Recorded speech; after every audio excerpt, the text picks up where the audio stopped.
There's a very specific, deeply devastating type of blindness that comes from unearned greed, a deep, wicked, and consuming pride that makes a foolish person actually believe they can brutally steal another person's hard-earned destiny and simply walk onto an international airplane without facing the crushing weight of spiritual consequence.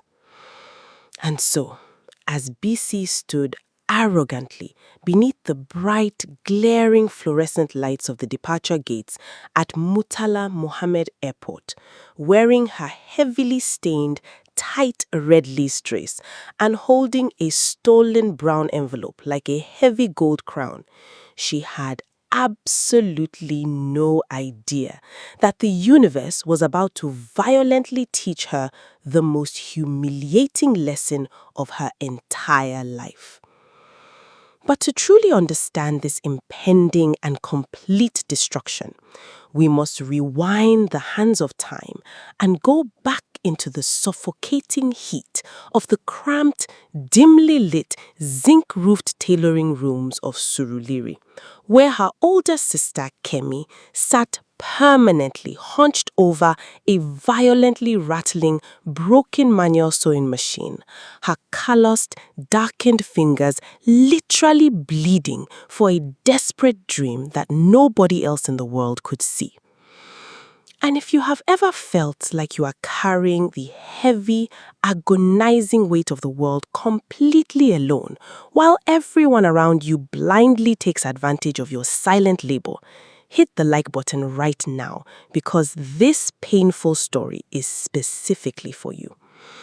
You see, Kemi did not ever complain. She simply worked and suffered in the quiet, lonely shadows, wiping the stinging, blinding sweat from her exhausted eyes as she carefully saved every single crumpled, dirty Naira note from her late-night fabric alterations, hiding them delicately deep inside the worn, heavy black leather pages of her late mother's Bible, quietly and desperately building her escape over 3 grueling, physically destroying years of late-night bookkeeping horses and heavily oil-stained fabric. And while Kemi poured her very soul into that rusted, heavy machine, her younger sister Bisi lived in a completely different reality within the exact same 4 walls. Yes, a completely different reality of unearned luxury and blinding entitlement. Because while Kemi's bare, calloused hands bled from the sharp, cheap tailoring needles, Bisi would sit comfortably on the edge of the only soft mattress in the room, holding a glowing, brand-new smartphone that cost more than 6 months of Kemi's rent, snapping endless flash selfies in her brand-new tight red lace dresses, heavily applying thick, expensive glamour makeup, while complaining loudly and bitterly about the suffocating heat of the Lagos sun. Kemi, the noise of that your wretched machine is giving me a severe migraine. Can you not stop making that irritating sound? Some of us are actually trying to build a brand online, and you are ruining my aesthetic. Bisi would snap, her voice dripping with a toxic, ungrateful arrogance. But Kemi would not answer. She would only swallow the hard, bitter lump of disrespect forming deep in her throat, keeping her tired, red, expressive eyes focused on the moving needle.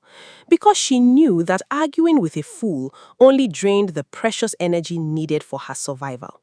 And so she pedaled the manual machine harder, the clack, clack, clack of the rusted metal drowning out the sound of BC's shallow giggles and loud social media videos. It is a truly painful thing to share your breathing space with a parasite who absolutely hates your struggle but loves to consume the sweet fruits of your painful labor. But Kemi knew that the god of silent workers was watching her every move. And when the sun would finally set over the crowded, noisy, dust-filled streets of Surulere, Kemi would not rest. No. She would simply tie her faded green wrapper tighter around her aching waist, stepping out into the chaotic evening market to buy the cheap bruised tomatoes and the leftover bony pieces of fish that the wealthy buyers had totally rejected, walking past the massive soundproof diesel generators of the filling station owners, the generators that never go off. She would look at the shiny, brand new black Lexus SUVs passing by, splashing dirty rainwater on her worn-out sandals, and she would whisper a quiet, desperate prayer to the dark evening sky. A prayer for just a little more strength. A prayer for the grace to endure this agonizing humiliation for just a few more days. Because she knew deep down in her weary bone marrow that the heavy black Bible under her bed held the ultimate key to her freedom, and the dawn of her immense reward was finally breaking. For it was on a quiet, dew-covered Tuesday morning, just before the heavy traffic of Lagos fully woke up, that Kemi's deeply cracked, outdated smartphone vibrated on the wooden tailoring table, lighting up the dark room with a bright, beautiful glow. And as her tired eyes read the official email from the foreign embassy, her heart completely stopped beating in her chest, because staring back at her was the final approval for her nursing visa, the very document that would erase all her years of silent suffering and bleeding fingers. And she fell to her knees right there on the dusty concrete floor, massive cartoonish tears of pure, unadulterated joy streaming down her cheeks as she whispered endless praises to the heavens, her hands trembling violently as she rushed to the collection center in Ikeja later that afternoon, receiving that thick, precious brown manila envelope, clutching it tightly to her chest as if it were a fragile newborn child. But oh, my brothers and sisters, we must always remember that the greatest danger to a newly born blessing is the jealous eye of someone sitting in your own living room. For when Kemi returned to that cramped tailoring room in Surulere, she made a fatal trusting mistake, believing that her own flesh and blood would be happy for her breakthrough. And as she quietly slid that brown envelope into her faded canvas tote bag, she did not realize that Bisi was not actually asleep on the mattress. No, Bisi was lying perfectly still, the soft glow of the afternoon sun illuminating one single heavily made-up eye that was cracked wide open, watching Kemi's every move with a dark, burning intensity. And in that very moment, a wicked, venomous seed of entitlement violently took root in Bisi's heart, a dark whisper convincing her that she deserved that brown envelope much more than the sister who had bled to pay for it. And so, when the midnight crickets began to chirp and the heavy snoring of the neighbors echoed through the thin zinc walls, Bisi quietly slipped out from under her blanket, moving with the deadly silence of a snake in the tall grass, creeping slowly toward Kemi's faded canvas tote bag, her long acrylic nails carefully sliding into the rough fabric, pulling out that thick brown envelope, and with a wicked, breathless smirk, she completely removed Kemi's freshly stamped international passport, quickly sliding in an old, useless, expired passport from Kemi's bottom drawer, sealing the trap with quiet, devastating precision, before packing her own luxury red suitcase in the dead of the night to steal her sister's destiny.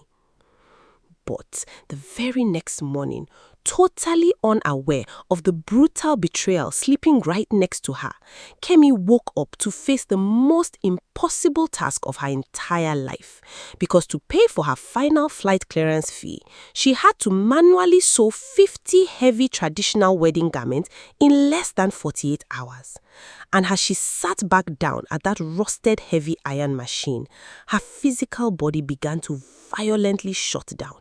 The agonizing pain shooting up her lower spine felt like shattered pieces of sharp glass grinding together with every single movement of the heavy metal pedal. her hands trembling so uncontrollably that she snapped 3 metal needles in a row, the sharp stinging drops of sweat dripping off her eyelashes and completely blinding her vision, her calloused fingers bleeding and cramping so fiercely they locked into rigid claws, screaming for rest, screaming for her to just give up, to explode in anger and flip the heavy wooden table. But she squeezed her eyes shut, swallowing the hot bile of utter exhaustion, fighting a massive internal mental battle to keep pushing the stiff fabric forward, telling her broken spirit that she only had a few hours left, that the visa was already safely hers, that her mother's God would not let her die on this rusted chair. And please, comment below right now if you have ever pushed through a deeply painful moment when everything inside you desperately wanted to quit. Where are you watching from tonight? Because Kemi's warm tears mixed directly with the cold machine oil, her entire body shaking, shivering in the suffocating heat of the room. Yet, she refused to stop pedaling, enduring the absolute peak of human suffering for a dream she fiercely believed was safely resting inside her bag. And when the final heavy thread was violently bitten off, just as the pale morning dawn broke over Lagos, Kemi literally collapsed onto the hard, cold concrete floor of the tailoring room. Her physical body completely shattered, but her weary spirit soaring with an immense quiet victory, completely ignoring the empty mattress where her sister usually slept. Which brings us right back to the glaring, cold, fluorescent lights of Murtala Muhammed Airport, where Bisi stood radiating a toxic, deeply unearned confidence, confidently sliding that stolen green passport across the polished counter to the stern-faced immigration officer, her expensive tight red lace dress catching the neon terminal lights as she mentally prepared to step into a luxurious foreign life she did absolutely nothing to build. But as the uniformed officer opened the small booklet to scan the electronic barcode, his face suddenly hardened into a deep, highly suspicious frown, his sharp eyes darting from the old, faded photograph on the wrinkled page directly to Bisi's heavily made-up face. Because he was not looking at a valid United Kingdom nursing visa. No, he was looking at an ancient, completely useless, deeply expired passport from 5 years ago. A brilliant, calculated decoy that Kemi had purposefully left inside that brown envelope. Because Kemi knew her sister's wicked, greedy heart better than anyone in the world.